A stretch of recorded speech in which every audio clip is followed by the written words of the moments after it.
අද බලන්න මෙයාලට වෙන වැඩක් කර ඇයි පොරොන්දු ඉටු කරන්න බැරි? දැන් තමුන්නාන්සලා නෙවෙයි අර හංසයට ගහපු එහෙම නැත්නම් කොකාට ගහපු අය ගැහුවේයි පරිප්පු 80ට කන්න. කනවද? 220යි. ඇයි 80ට දෙනවා කිව්වේ?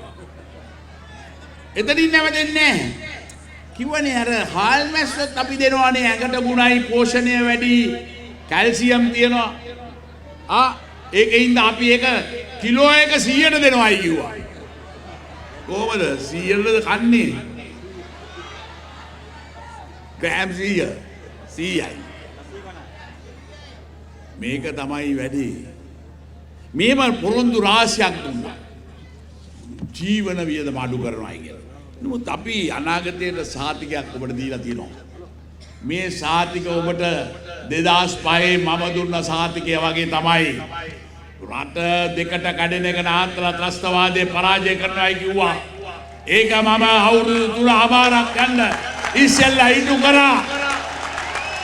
මේ මාතෘ භූමිය නිදහස් කරගත්තා. ඒ රණවිරුවන්.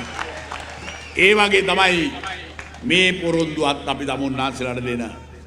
සහල් පරිප්පු කුකුල් මස් මාළු කරවල පොල් වියලි මිරිස් සීනි ලදරු කිරිපිටි ඇතුළු සියලුම අත්‍යවශ්‍ය ආහාර ද්‍රව්‍ය වල මිල සාධාරණ මට්ටමකට පහත දානවාය. ජනතාවට ජීවන බර අඩු කරන්න මේක අපි බොහොම පැහැදිලිව කියලා තියෙනවා සහෝදරයෝ.